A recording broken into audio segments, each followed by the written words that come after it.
welcome back to the Knuckleball Experience Show. Today we have our special guest, Stephen Wright. Stephen's got about 15 years of pro ball experience, 7 years at the big league level, throwing the knuckleball, and full of knowledge, a lot of experience. Really looking forward to learning from his time on the mound throwing the knuckleball. Welcome to the show, Stephen. Oh, thanks for having me. Yeah, man. So let's start it off how I usually do, and can you tell us about your first experience with the knuckleball? Maybe when you first time you saw it or threw it, and Yeah, I was actually taking pitching lessons from a guy named Frank Pastore who used to pitch for the Cincinnati Reds, and regular pitching lessons like everybody's been taking, and he threw one back to me, and I was just like, "How did you do that? Like, how did you throw a baseball forward with absolutely no spin?" And so he kind of showed me his grip. He showed me, or he told me what he was trying to feel when he threw it, and then that was it. Then it was right back to just pitching, right? Normal pitching, fastballs, curveballs, stuff like that. And then just on the side, I would always try to recreate that. Like, how did he do that? And so, like, my mind was just from that point on, it was something that I didn't necessarily think about all the time. But whenever I threw a baseball, like, I always had to try to figure that out, right? I would do my normal throwing, and then how do I kill the spin? And I just, over time, you start to, all of a sudden, you start to get, 1 out of 50, and then you're 1 out of 30, and then you're 1 out of 10. And then next thing you know, you're like, oh, this is fun, right? Because now you're able to replicate it. And then from that point forward, I just kind of mess around with it. nice, awesome. So yeah, I mean it's so different than anything else. So it's definitely rememberable. Yeah, After for I mean sure. the same thing for me. So when you talked a little bit about just messing around with it on the side, when did you start throwing it competitively off the mound and taking it a little more serious, and kind of what inspired you to do that? I mean, it's kind of like like almost like a three-part question for me, because I threw it the first time ever, like in a competitive scenario, was when I was in the Cape Cod League. So, I went from 9 years old until I was 20, never throwing it in a game, ever off the mound for against like a hitter, right? And so I did it because it was like I said, of the previous question, like I was having fun because it was getting pretty decent. And so I had thrown it in a game, and all of a sudden, I'm like, I threw it, and it was like, I mean, I threw the piss out of it. It was like 88 miles an hour, but I was like a 95 guy, right? So like, and I threw it, and it was like and it was a strike. But then like I threw it again, and then that was it. I did not throw it again until 2010. That was 2005, and I didn't throw it again off a mound until 2010. Gotcha. Yeah. And I mean, what inspired you? Just trying to have fun with it in 2010, or somebody's like, "Hey, dude, you should probably throw that. It's pretty darn good." Well, it was a long year for me, a lot of ups and downs, and it got to a point where I was always able to pepper the strike zone. That's one thing I was blessed with, through hard work and just a blessing to be able to throw strikes. Right, I was really good at being able to repeat my delivery from a young age. Right, and so I was messing around, and we were in New Hampshire. I was with the Akron Arrows at the time, Double A for the Indians, and I just jumped up on a mound one time, after playing catch with it on the side, but same, nothing different. But it got to a point where all of a sudden it was like actually like I was like 1 out of 3, and so it was fun. So when you're doing it and you're getting success like that, you want to keep doing it, right? And so I finally had jumped up on a mound. Our catcher Miguel Perez, who was our the catcher at the time, he was waiting for another guy to throw a bullpen. I kind of used that time to mess around, jump up on the mound, and I just started chucking him, and he couldn't catch him. Like, I mean, he was whiffing him. I mean, it was hitting him and hitting his face mask. And so I kind of was like, I threw like maybe 4 or 5. Well, just so happened, Greg Hibbard, who was our pitching coach, and Jason Beret, who was one of our special assistants for the Indians at the time, were like, hey, like, why don't you throw a couple more of those? They're like, "Can you throw for strikes?" And I'm like, "Yeah." And I just, threw. I maybe have thrown one or two more, not much. And then a week later, they came to me with another special assistant, a guy named Johnny Gorel. And Johnny was like, "Hey, I want to see this knuckleball everybody keeps talking about." And in my mind, I'm like, "What do you mean everybody keeps talking about?" Like I threw 4 or 5 of them. It wasn't like I all of a sudden like got guys out with it. I literally just had to catch or not catch it. That's it. And so I did, and they gave me the permission because I was searching for an out pitch. I didn't have an out pitch. I had a lot of, I would say, realistically, I had a lot of pretty good pitches, right? My control was plus plus. Everything else was just good. It wasn't nothing, nobody's afraid of. Once you get to a certain level, nobody's afraid to hit with 2 strikes because I didn't have a put away pitch. So that became, at that point, my put away pitch. Like I would only throw it in, ahead of a count when I need a swing and miss. And more times than not, it was more like a split, right? So it would just drop. But I was able to throw it at 86 to 89 miles an hour. So it was a very good complement to my already mediocre fastball.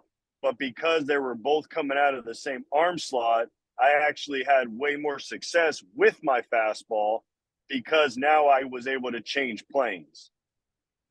And then it kind of just spring training 12 is when, or sorry, 11, they brought in Candiotti. I threw a bullpen for him. He was like, "Dude, the only difference between you and guys like Charlie Huff and Wakefield is just experience." And then the Indians kind of were like, "Hey, like, it's either this or we don't know if we have a spot for you." So obviously, you got to, they made the choice kind of for me. And then, but I struggled. I was horrible in 2011. Like, I had like two, I had one really good game, but that wasn't until like August. And then, like that was where I kind of realized, like, damn, like I might be able to do this, but I just didn't know anything about it. I knew I could throw it. And then it wasn't until I started working with Charlie Huff, and that's who kind of opened up my eyes that it can be pitched with. It can be a pitch you can throw for strikes and get guys out. You just got to simplify it. Yeah. Yeah. Charlie's the best, man. He's got the experience and Oh he's a yeah, great coach.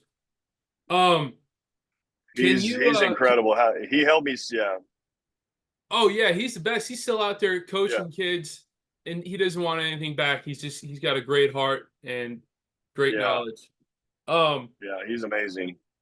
so I know you touched on it a little bit, but can you walk us through how your approach to pitching with a knuckleball matured from say like 2010 to you know where you were like on top of the game, where you were like on fire. Yeah, a lot of it is like what Candy said when I first met with him is experience, right? Like trusting.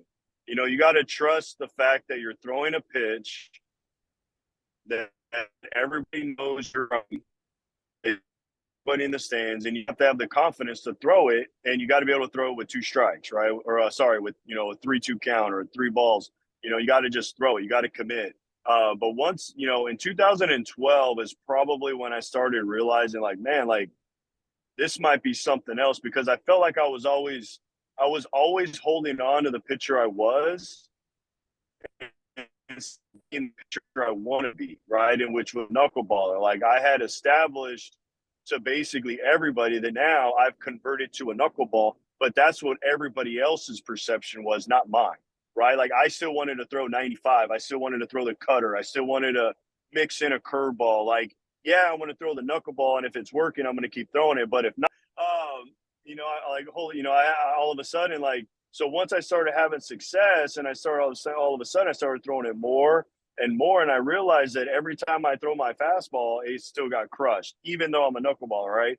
So it was over time, I had to change how I threw fastballs to complement my knuckleball instead of the vice versa. I was throwing my knuckleball off of my fastball, instead of my fastball off of my knuckleball, right? And then once I made that switch mentally, and it's like, okay, here it is. I'm just going to throw it over the plate and I'm going to throw it for strikes. I'm going to try to, perfect, take what everybody is telling me. But then it's like you have to become your own pitcher. I cannot do what Wakefield did. Wakefield threw it completely different than I did. Charlie Huff threw it similar to me, but he was at a much lower arm angle. And then you look at all these other guys like RA obviously had a great knuckleball, but he threw his really, really hard in it. I could throw it that hard, but not as consistent as he could, because my concentration was more on killing the spin and movement. So I wanted to perfect that. And then once you find the velocity and the effort and the mechanics, and now you just got to repeat it. And so that was like every single year, especially when you get to the big leagues, because now you're like, crap, now you're facing the best players in the world and guys that had faced RA, guys that have, like, in the minor leagues, you're facing most of the guys, it's their first time ever seeing a knuckleball, right? And just the fact that they're facing a knuckleball, they're kind of already mentally beat, right? Yeah. And you get to the big leagues and it's like, yeah, they still don't want to face a knuckleballer, but they're disciplined enough to go up there with an approach. And now it's like, okay, do I still pitch to my strengths or do I try to miss bats? Try to pitch to swing and misses. And it's like, and if you're pitching for swing and misses, your pitch count goes up. And now all of a sudden you're defeating the purpose on why teams want a knuckleballer. Like, they want a knuckleballer because they want to expect, you might give up 4 or 5 runs, but you're going to go into the 7th inning, right? And the only way you do that is by learning how to pound the strike zone and not walk guys. And so you got to pitch to contact. Yeah, I think that's a big pitfall. Is like when you first started throwing a knuckleball, you want to like, oh, let me make the catcher miss it and all this big move and stuff. It's cool. It looks cool, but it's not effective. It's good for the bullpen, but it's not good on the mound. Like you said, you want to keep your pitch count down. You want guys ready to field. You don't want them sitting back, walking 1 or 2, 3-2 count. And guys don't play well in the field when they're sitting on their heels. They want to, hey, second pitch, ground ball to me, 1 out. Or, you know what I mean? Yeah, they just want to know you're going to pound the strike zone. Yep. Pound the strike zone, and it's like good, bad, or indifferent. Like, I would much rather throw a fastball down the middle to Mike Trout for a strike than walk him. Because it's like there's a chance he might hit a freaking line drive right to the shortstop or pop up. It's like, but if you can't defend a walk. Yeah. And yeah, I mean, I could go on a tangent about the game now, but it's like that's for me. It's like I had more success when all I did was concentrate on throwing really good quality knuckleballs in the strike zone. And not, obviously you want movement, but for me, I had to understand that I don't need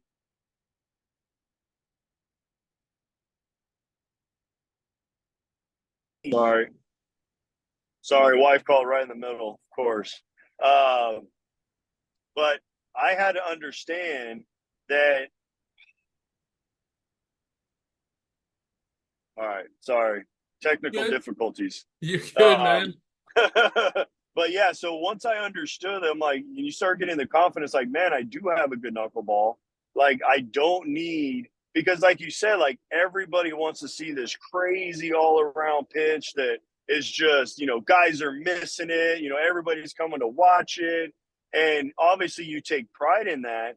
But at the end of the day, it's like, I need it to look like a strike as long as possible. And then all I need, realistically, if I can have 2 separate movements, and I need those movements to be as late as possible, and it only needs to move about 2 inches, but it has to be like, it can't be a consistent movement. So if I could get an inconsistent movement to stay in the strike zone as long as possible and I only need 2 to 3 inches, I don't need feet, because the barrel, if I'm pitching a contact, I'm just trying to get off the barrel. That's all I'm trying to do. Like, I'm not trying to miss the bat. And so, once I kind of bought into that, I'm like, it doesn't matter who I'm facing. Like, yeah, I'm going to walk guys because I'm a knuckleballer, but dude, like, I was on or out in 3 pitches or less. Like if I can keep that mentality, or chances or not, I'm going to be able to pitch deep in a game. Yeah, that's what, like you said earlier, that's what they want. They want a guy going out there 7 innings every time and giving them a chance to win versus walks and HBPs, that hot mess. Yeah. Exactly, exactly. So, that's pretty good on the mindset. Can you talk a little bit about your what you did preseason and in season throwing? Did you, when you were deep into throwing the knuckleball, were you like long toss and knuckleballs? Were you throwing only mound work, flat ground work, or what was your approach for preparing for the off season and in season throwing? Arm strength. I would literally throw like everybody else. I would try to backspin a ball. I would try to get like, I would long toss, but I would long toss with a purpose. I would try to stay within my mechanics as much as possible. But you got to create arm strength, right? Like you got, for me, the knuckleball and a true four seam fastball, the mechanics are the exact same if you can throw it straight. And so the only difference is, one, you have a little bit looser wrist. With a knuckleball, obviously you're a little bit more locked, but if you can repeat a four seam fastball with really, really good backspin, then your release point should be pretty consistent to that.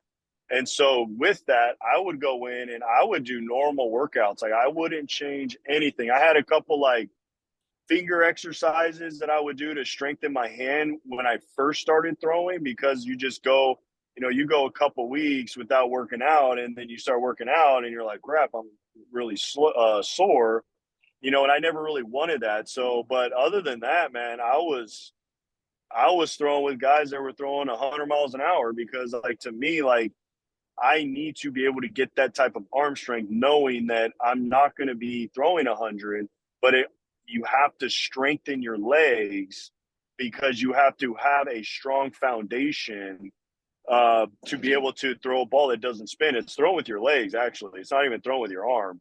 Like your arm is kind of just there, but you have to have the strength to be able to repeat it, 120 times a day. Yeah, I think that's key because as soon as if your legs and your mechanics, if you get tired on the mound and then you're trying to be consistent out here, not going to work. You need Not that. going to work. Not going to work. You're going to have. Yeah. I feel like you have to almost be in better shape than most of these guys throwing harder. Like, because I feel, I don't know what you feel, your margin for Yeah. error here is tighter than, say, a guy throwing 100. And Well, no, well, that's exactly it. I mean, and that's what people don't understand. Like, they always talk about, oh, no, you're a knuckleball, you don't know anything about pitching. I was like, but the thing about a knuckleball is you literally have to have perfect mechanics every single time. Your release point has to be exactly the same every single time, because the more you can consistently get the same exact feel every time you release the ball, your misses become much smaller, and so you can get away with a little bit of spin. You can't get away with consistent spin. But if you throw it and it just moves a little bit, say kind of like clockwise, right? All of a sudden, it's like you have to know right away where your hand was that created, because you're supposed to not create that. So you have to know right now on the next pitch, okay, I know exactly what I did. I know where my mechanics were. They caused my hand to get a little bit of outside my head. It got where I led more with my pinky instead of my thumb. And then all of a sudden, you got to make sure that you can not do that again. Because now it's like, okay, well, then you get a little bit more on inside of it, right? So all of a sudden you lead a little bit too much, and now all of a sudden you get like a little bit of small sinker spin, and now that's when it goes, into a righty. It's like, okay, that's fine. What did you do different? Now don't do that again. So then all of a sudden you catch it, and it's like perfect, and then all of a sudden that's the ball that comes out with no spin, and you're just like, holy crap, that's awesome. Okay, do it again. And then you're always fighting perfection, knowing that you're not going to achieve it. yeah, I like that. Yep. Yeah, you always have to. Yeah, you got to have that goal in mind, and just you're always fighting, just working towards that, back and forth. Yeah. Yeah, I like that. 100%, dude. And you got to chase perfection, knowing it's not attainable. Yeah.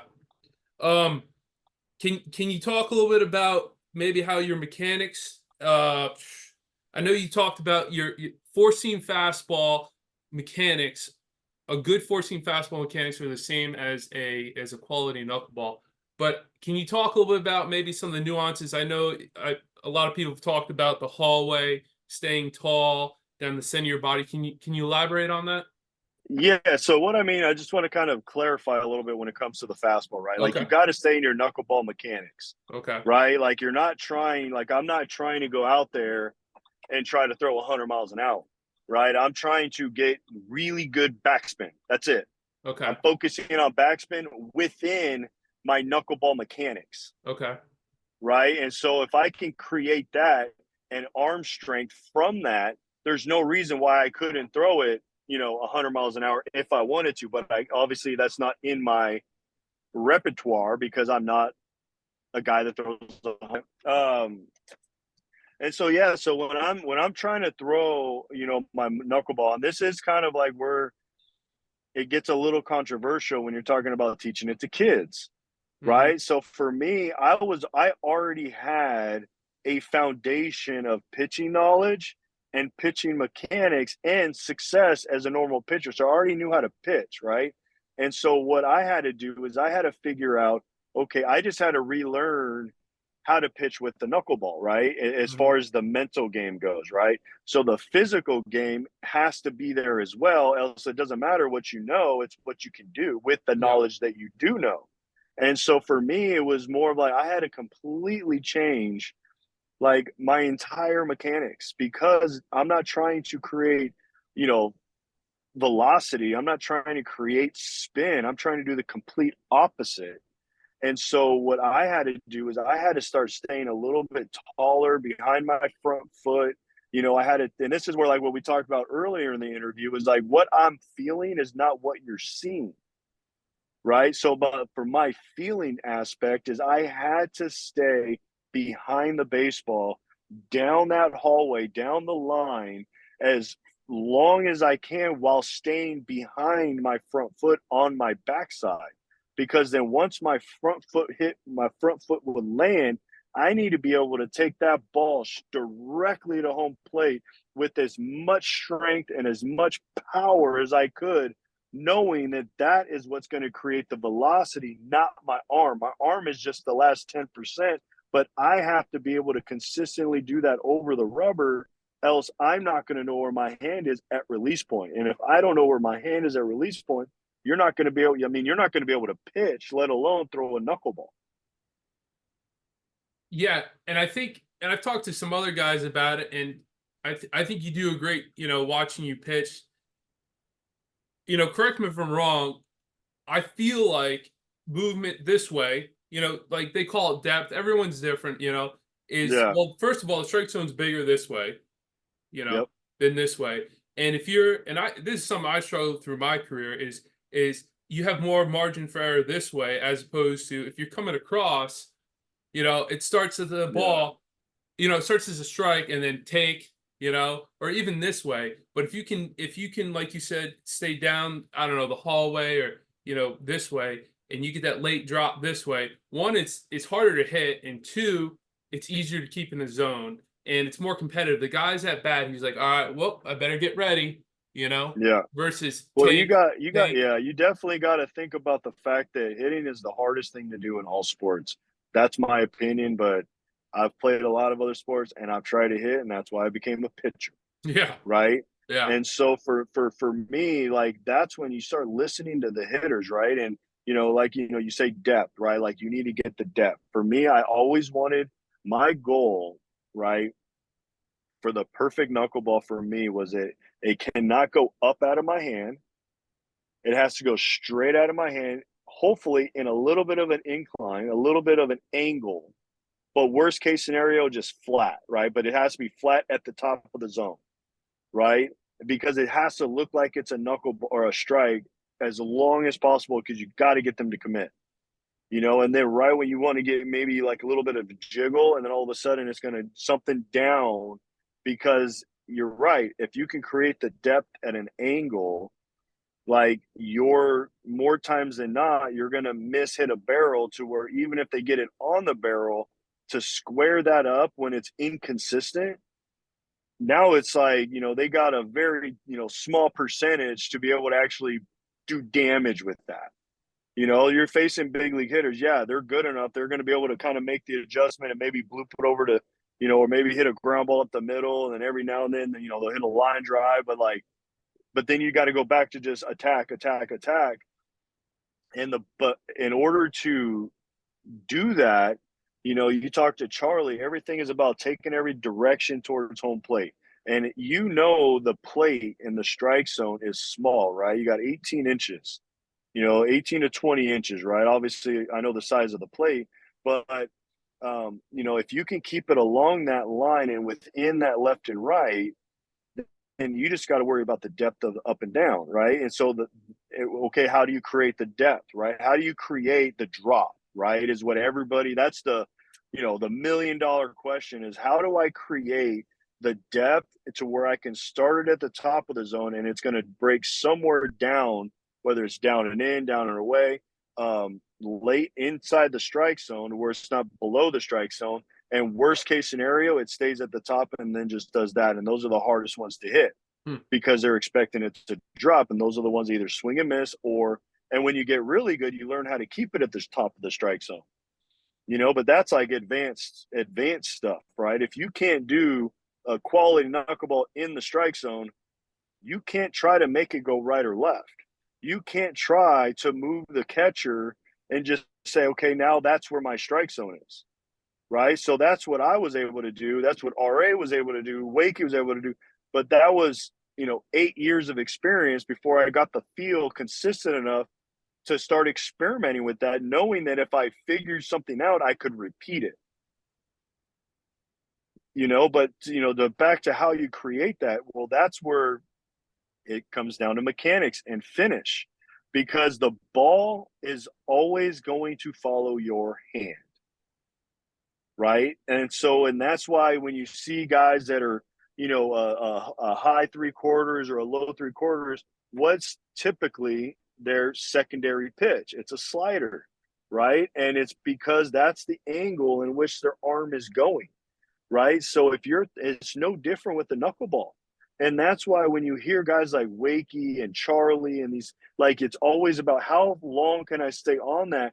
But at what point do I release? You know, because everybody hears like, oh, you got to get extension, right? So what is that? What does that mean? So when you're hearing get extension, it's extension in front of your face without reaching. And so if you got to be able to get that and release it at the right time, but pulling it down, like you said, pulling it down and releasing at the right time with the right trajectory, that is what's going to get the ball to start moving at a downward plane. And then the more you get strong and the harder you throw, that is what's going to create the depth. And that's why, like, me and RA had way more depth than a guy like Charlie Huff. But Charlie Huff still had depth because he threw it as hard as his mechanics allowed it. The same thing with Wakey, the same thing with Phil, the same thing with anybody that's throwing it consistently is you want to throw it as hard as you can as right, but you still have to throw it right. But people want to overthrow, and then that's when you lose your release point, and that's where you get inconsistent. But that's no different than a guy that's trying to throw fastballs. Yeah, you got to stay within yourself. I mean, it's pretty, 100%. you know, like, you're different than me, and everybody's different. But I don't know what you think. It shouldn't be babied. I, I, I don't know. I feel like you still should be aggressive with it because I mean, Tim, you know, rest his soul, but I mean, you know, he threw it 65, but I mean, a lot of people say, oh, he's just kind of flipping it up there. I feel he was more aggressive than people realize. I don't know. Oh, 100%, dude. 100%. Like, his mechanics look like he was flipping. And that's where we come back, you know, for the third time. What you see is not what he feels. Mm-hmm. So you see him flipping it, right? He's, you know, really close to his head and then he's just kind of doing that. But like, if you really watch his finish, like, that ball is it's flying out of his hand. You know, when you hear these pictures, like, oh man, he's got life, right? He's got life right out of the hand. His release point, man, he's got real life on his fastball. That's no different than a knuckleball. You know, Yeah. it's like you create the life by being able to have a great release point where the ball is popping out of your hand. You're not locked. And when everybody hears, oh, you need to lock your wrist, right? You're not keeping it to where now it's not moving. You still need that.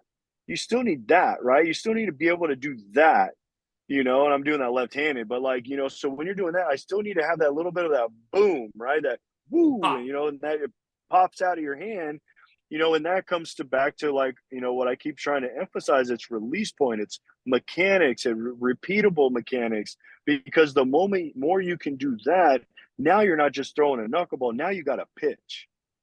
Like now you're able to get life on that pitch, and now all of a sudden that ball's like jumping out of your hand, and yeah, the finished velocity might be 65 or it might be 95, but if you throw it right, it doesn't matter what the velocity is, and that's what this whole game is now. It's about velocity, but it's like, what about the guys that have life, right? You get a guy like when I played, we had a guy, Koji Uehara, who's blowing fastball by guys, and he's hitting. I threw harder than him. You know what? Like Yeah. honestly, like my fastball in 2013 was the same as Koji Uehara. He might be a tick higher. Now, correct me if I'm wrong. I'm not. He had a high spin rate or a low spin rate or something, He right? had I believe he had a very high spin rate, but he hit the ball too.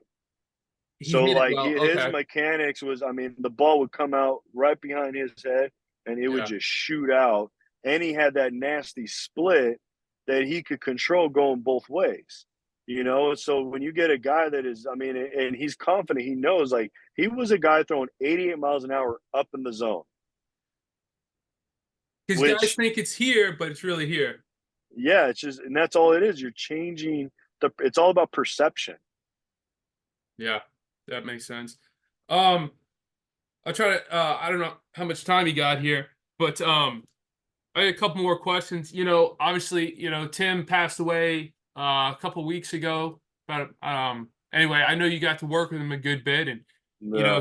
for me, he was the guy that inspired me growing up in New York, and he pitched against the Yankees a good bit.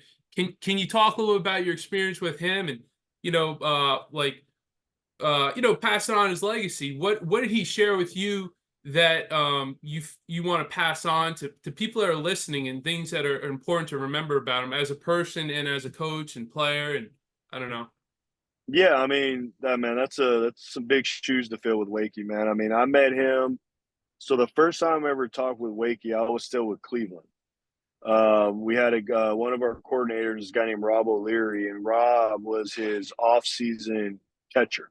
Okay. So they had a personal relationship, and Wakey, I mean, Rob was like, "Hey, you want to talk to Wakey?" And I'm like, "Absolutely." Yeah. And I believe that was in 2012. And I talked to him for like 30 minutes. He's a wealth of knowledge. And then it seemed like a couple months later, I was traded to the Boston. And so then it wasn't until 2013 I was able to actually work with him in spring training. And the same thing, man. He was just the fact that you have somebody that pitched 19 years in the big leagues and still wants to be around, and he's only around because of you.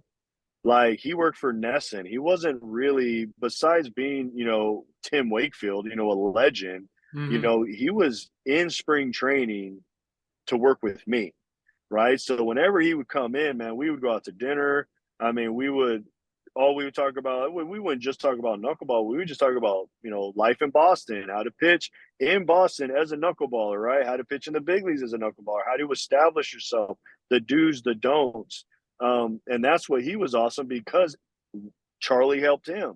So there was never any animosity. Like, man, well, Charlie said this, what are you thinking? And basically the same thing is like, yeah, he's like, that's what I used to do, but maybe the verbiage was different. Or it's like, dude, if Charlie's telling you that, hey man, try it, right? It's like there was no pride, right, amongst us, right? And Yeah. you cannot have pride in this game because something that works for me might not work for you. But if I don't give you the time to tell you, you're never going to be able to figure that out. And then obviously what Wake did off the field was you can't fill those shoes, man. Like off the field, like what he did with from the Jimmy Fund to home base to all the charities around. Like he was a guy that if you asked him, whether it's sign something or, hey, like I got this charity coming out, like, do you mind, doing this or that? I would 90% of the time it was yes. And it's definitely heartbreaking, man, because it's not only did, I lose a mentor, but a close friend. And, the Boston community lost a leader of the city and baseball in general, a great ambassador. And that just, everybody's days are numbered, man. So you can't take one day for granted. And Wakey is a testament of somebody that did not waste a day of his life. Yeah, yeah, I never met him, but yeah, he seemed like a great guy and huge inspiration. Mm-hmm. And always gave back. Well, I mean, is there anything else you feel you want to share with somebody that's, I don't know, maybe trying to learn this pitch, or are you pretty happy with everything you've shared?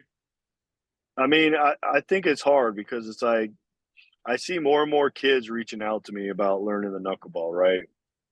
And I don't recommend it. I do not recommend kids learning it, and I recommend kids trying to figure it out themselves.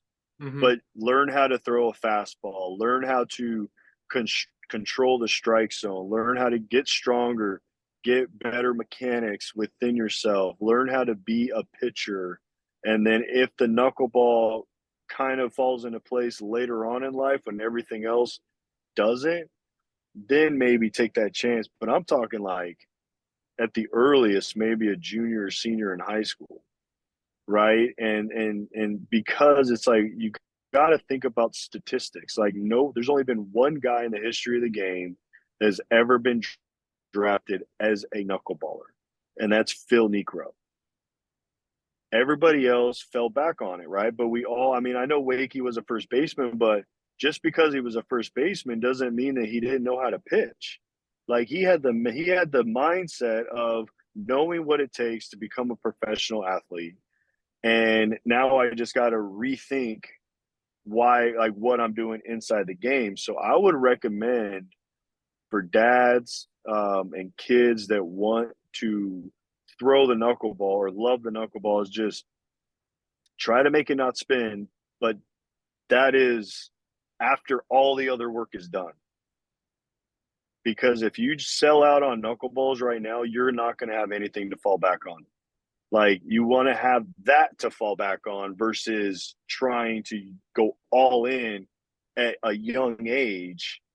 And then now you're not even going to know, and if you're okay with that, then albeit go all in. But if you want to try to make it to the big leagues or make it to pro ball or college, you got to learn how to pitch first. Because if you cannot throw a fastball in the strike zone, I mean, I would say 10 out of 10, but at least 90% of the time, you're not going to be able to throw a knuckleball.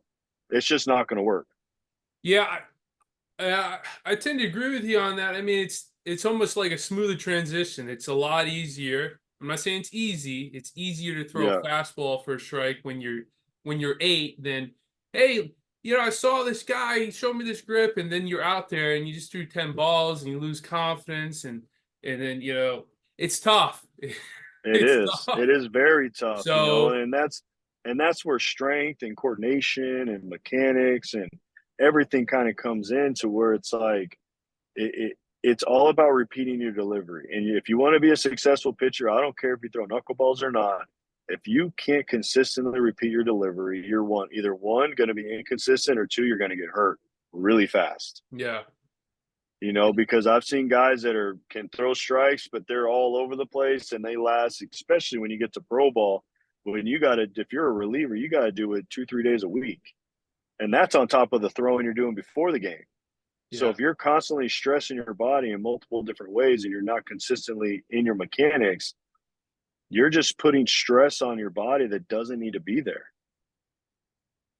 Yeah, it sounds to me like step one, get your mechanics right. So if you're thinking of throwing the knuckleball, step one, get with a coach. I don't know if you agree. Get with somebody that threw.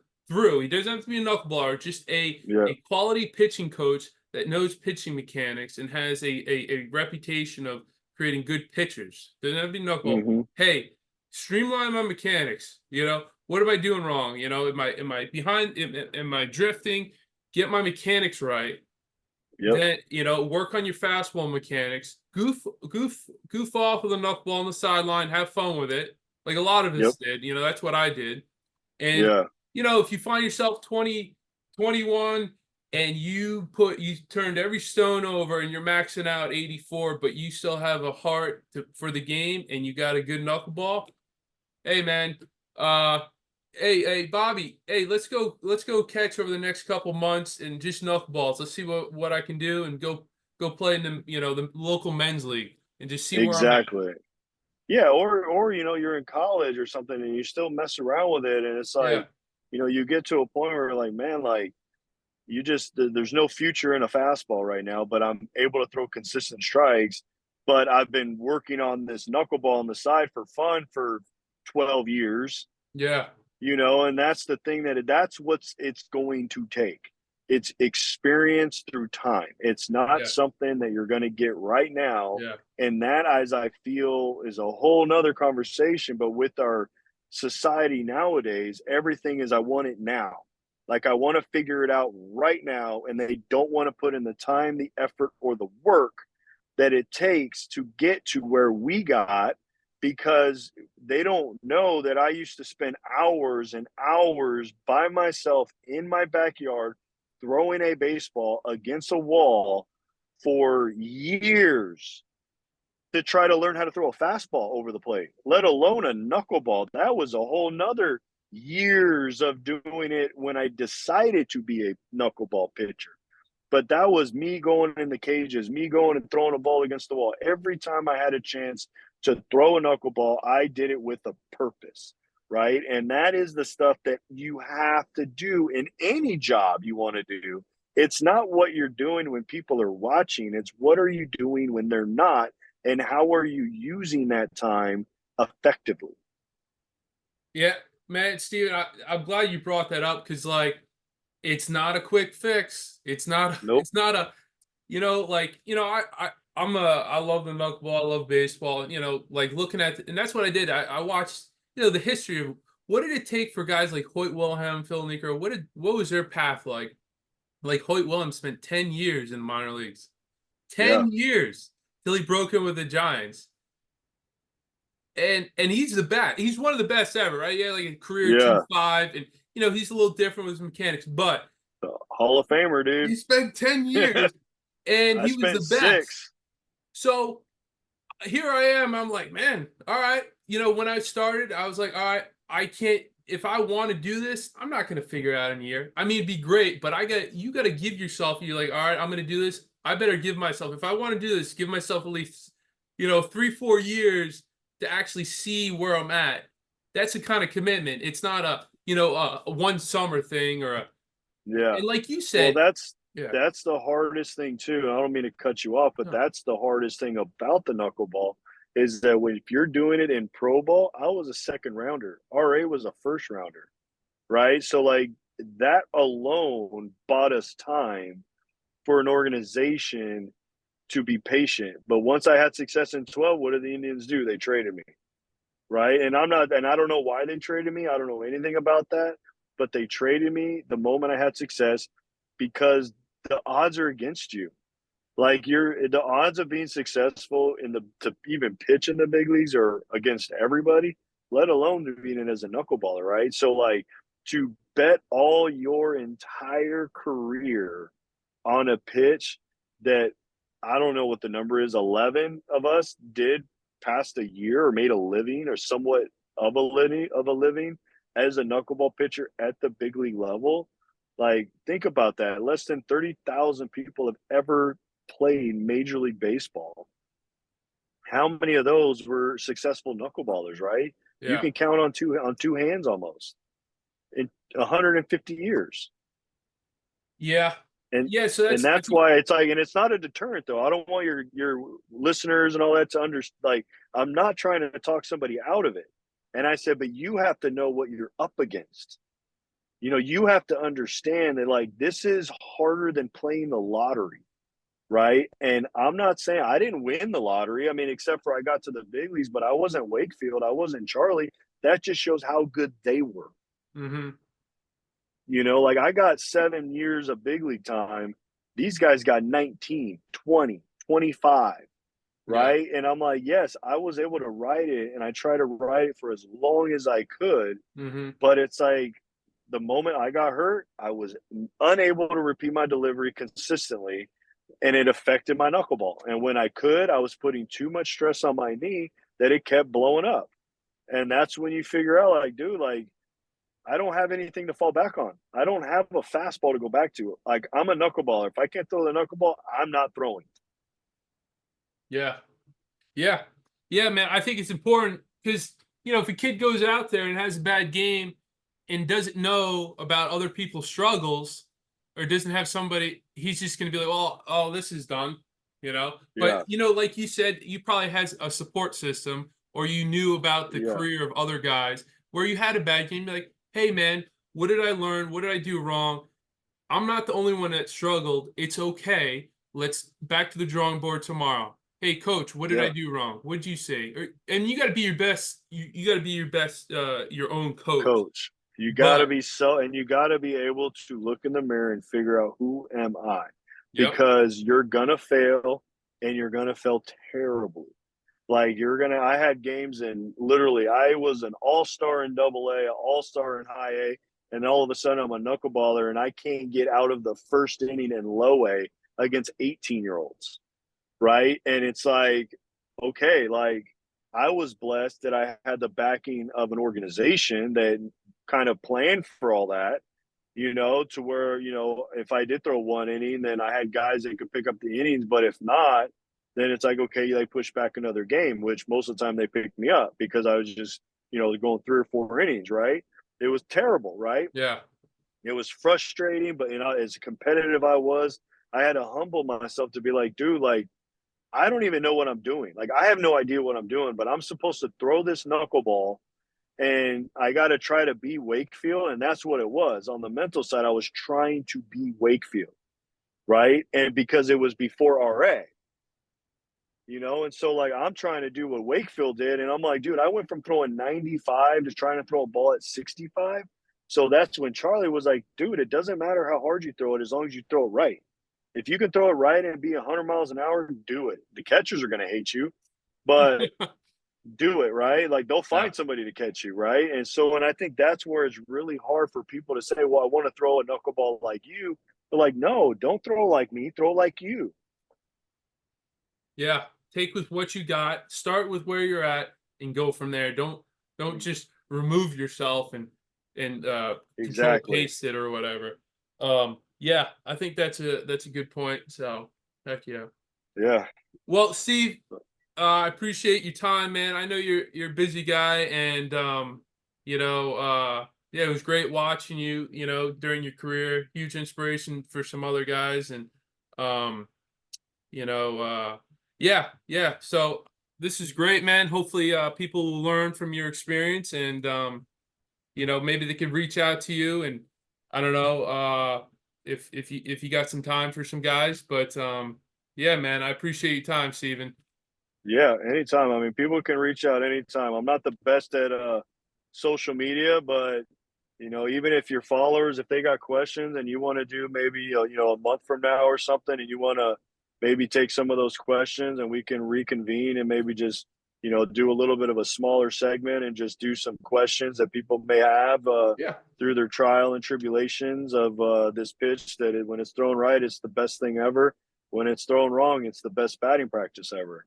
Yeah. And so it's definitely trial and error. And, and I'm not trying to do anything that Wakefield did. I do not want to replace Wakefield, but I definitely would love to be able to carry on his legacy through the knuckleball and try to just keep it somewhat of prevalent inside of baseball, because, it's so much funner when you get somebody like a knuckleball, they can do it right, because you kind of get used to seeing the same thing.